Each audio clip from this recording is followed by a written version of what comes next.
Como é que é, maltinha de balé? Mais uma semana, mas não é mais uma semana de notícias, é mais uma semana para a gente poder avaliar o ano passado e podemos ver um pouco das notícias que foram boas, más, e também podemos falar dos jogos que mais gostámos e não gostámos assim tanto de jogar. Bem, Thunder, sem muitas delongas, consegues-nos dizer então qual foi a notícia que mais te chocou o ano passado? NFTs. Claramente a introdução de NFTs em gaming. Depois de anos a lutar contra lootbox e microtransactions, 2021 foi o ano em que os conceitos cripto entraram na indústria do nosso hobby. Cada vez menos o nosso hobby, para ser honesto. Mas o que é NFTs e qual é o problema? Sem querer complicar, NFTs transformam arte digital, como um item num jogo, em ativos únicos, verificáveis, que podem facilmente ser trocados em uma rede blockchain. Ouro sobre azul, não é? Contudo, a existência /plano de implementação de NFTs nesta indústria, a meu ver, não é nada mais que nada menos que uma tentativa de gerar dinheiro à custa da especulação de elementos de jogos por parte dos jogadores. Elementos que por si provavelmente foram feitos por um estagiário.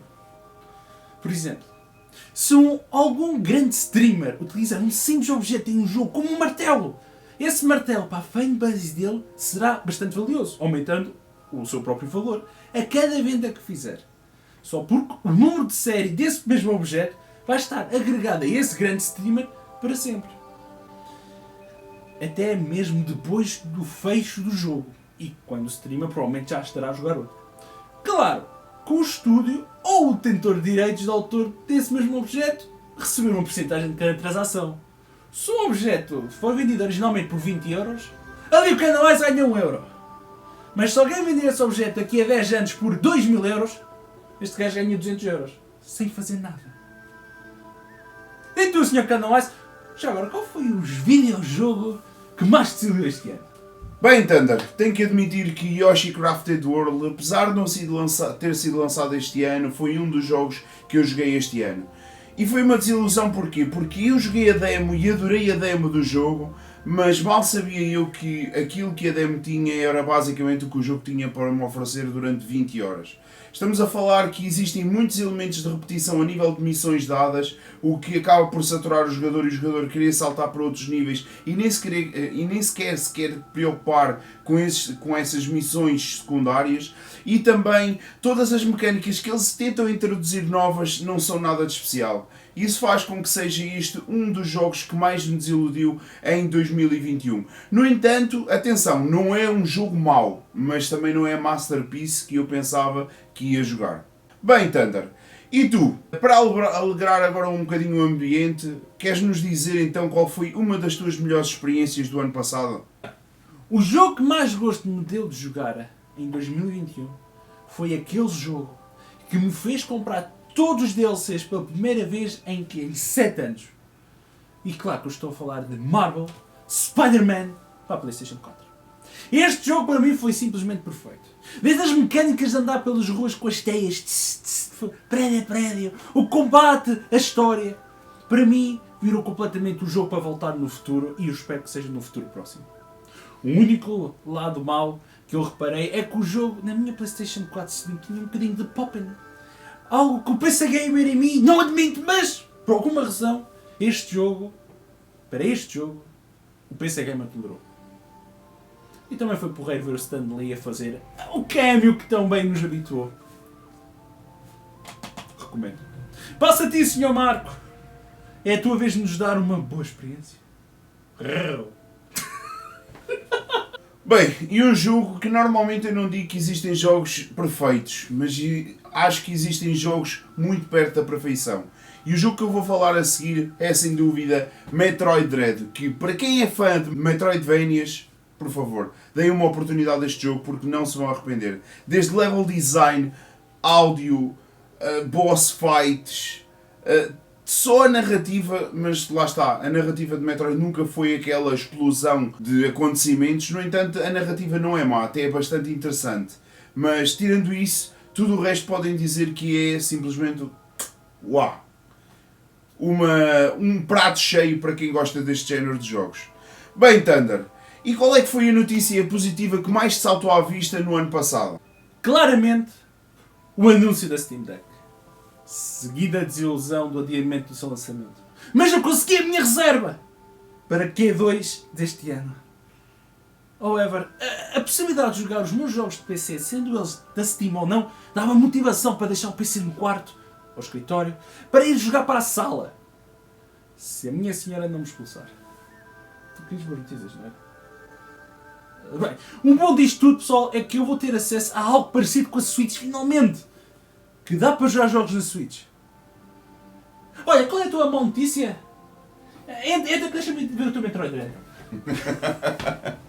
Bem, Thunder, e quanto a mais notícias, este ano tivemos o anúncio da Epic Games a comprar o estúdio do Fall Guys. E que, para quem não sabe, por muito que a Epic Games esteja a oferecer jogos na sua store para compensar os gamers e estar a fazer todo o trabalho que tem feito pelos game devs, eles não param de destruir comunidades de gaming, que deveria ser uma das maiores prioridades deles. Estamos a falar que Rocket League teve a sua comunidade muito arruinada graças a injetarem cada vez mais microtransações no jogo, além de mais formas de pagamento, onde os jogadores já não sabem por onde são de virar com tantas coisas para pagar. E Fall Guys parece que está a começar a tomar esse caminho, que muita gente está a meter as mãos à cabeça para ver se a Epic Games começa a meter um bocado de travão e começa a equilibrar um pouco mais a experiência e o pagar a eles. Bem, Thunder, e tu, a nível de experiências de gaming, tens uma bem mazinha para nos contar? Claramente, não há outro candidato para a pior experiência deste ano que Fallout 4. Uma caixa que claramente vocês não conseguem ver de que raio se trata, não é? Porque magia. Esqueci-me de saber. Não sei se é o jogo que é mau, se o erro foi meu por ter comprado para a Xbox One. Eu só sei é que nunca vi um jogo mais sem sal da saga Fallout. Sim, eu nunca joguei 76, por isso me caguem nisso. Não existe. Os gráficos parece que não quiseram evoluir muito. Os modelos eram esquisitos, eu não percebo. O começo da história era muito promissor e rapidamente se tornou amassador. Se calhar tenho de lhe dar outra hipótese, não acham? A versão de PC, porque aposto que os modders já fizeram o trabalho que a Bethesda se recusou a fazer.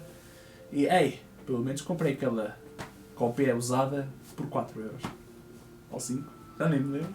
Fala-me coisas boas tu, rapaz, que eu quero chorar. Thunder, obrigado por me dares a palavra e dizeres para eu falar de coisas boas. Porque a Nintendo, quando toda a gente pensava que eles tinham acabado com os Nintendo Directs e que todos os seus anúncios iriam passar a ser por trailers surpresa, eis que os Nintendo Directs voltaram. Mas não voltaram só porque sim, voltaram de uma grande forma. Houveram só este ano, 4 grandes anúncios. Estamos a falar de Splatoon 3, estamos a falar de Kirby and the Forgotten Lands, que será uma estreia do Kirby num mundo 3D, que toda a gente já andava a pedir isso há muito tempo, mas a Nintendo estava muito reticente em nos dar essa experiência. Tivemos também a revelação do Bayonetta 3, onde podemos ver muito gameplay do mesmo jogo, e também tivemos a revelação de um jogo que a Ubisoft está a trabalhar com a Nintendo, o Mario + Rabbids Sparks of Hope. Ou seja, os Nintendo Directs voltaram, eu estou feliz, espero que tu também estejas feliz. Bem, mas Thunder, como tudo pode ser ainda melhor, fala-nos de mais uma experiência que tenha-te deixado de boca aberta este ano. Star Wars Squadron. Sim. Um jogo de Space Sim. Isto é, Space Arcade. Mas depois de 20 anos à espera de um jogo de naves Star Wars, eu não me queixo. Peguei no jogo, no meu fiel Microsoft Sidewinder 2 Force Feedback, pronto para matar rebeldes imperiais. E a história ficou um bocadinho por desejar. Contudo, as mecânicas de luta eram extremamente boas. O que faltava era mesmo ter Force Feedback para dar aquela imersão especial, algo que não existe desde o século XX! Como é que é possível? Um jogo que ele de certeza quer regressar este ano. Sem falta. Fala de jogos, mas eu quero saber aquele que tocou naquele teu sítio especial. Bem, e uma das melhores experiências que eu tive neste ano foi sem dúvida Pokémon Snap.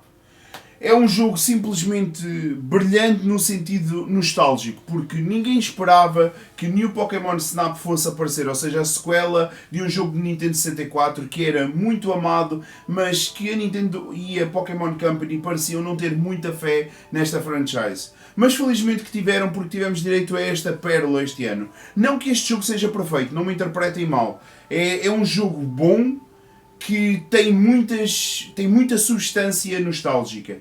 E quando eu digo que ele não é um jogo muito perfeito, estou a falar de, por exemplo, o sistema de avaliação de fotos faz o jogador perder tempo no jogo, coisa que não acontecia muito no original, mas no original não havia o sistema de avaliação por tipo de foto, por isso este jogo perde nesse sentido, mas ganha que incentiva o jogador a revisitar os níveis para conseguir todos os tipos de foto sobre cada Pokémon. Estamos a falar que existem 4 tipos de foto que é possível tirar a cada Pokémon.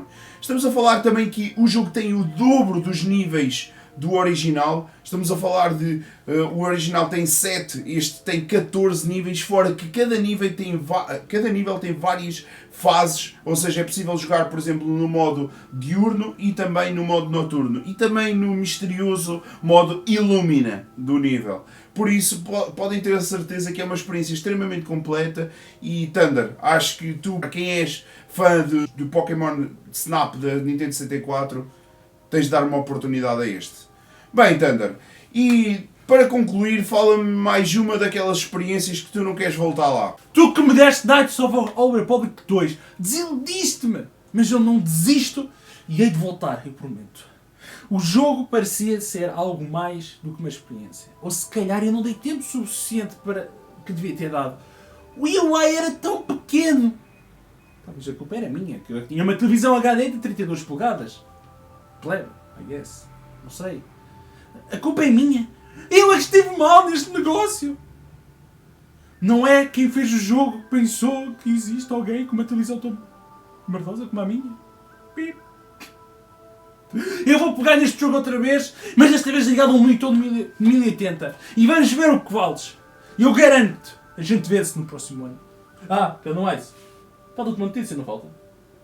Pessoal, então outro dos jogos que me desiludiu o ano passado foi o Final Fantasy IX, cujo mesmo perdi meio ano a jogá-lo porque fiz 90 horas de jogo.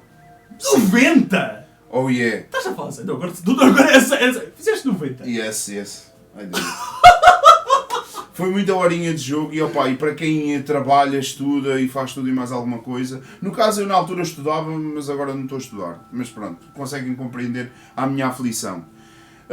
Mas é assim, Final Fantasy IX, porquê de eu não ter gostado assim tanto da experiência? Acho que a narrativa foi simplesmente genial, eu adorei a narrativa, ao contrário, por exemplo, do Final Fantasy X, que a narrativa é um bocado estranha ou estúpida, não sei bem explicar. Aquilo não, vai-se construindo constantemente.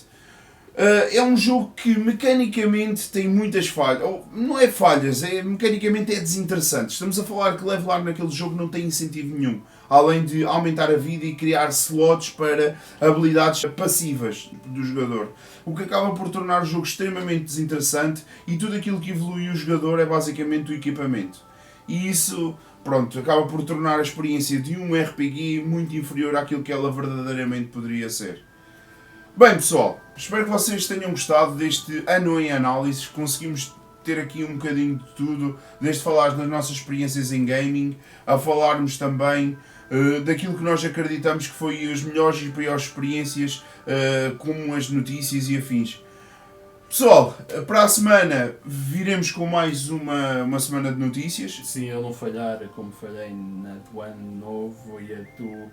É Natal, é Natal... Eu falhei um vídeo.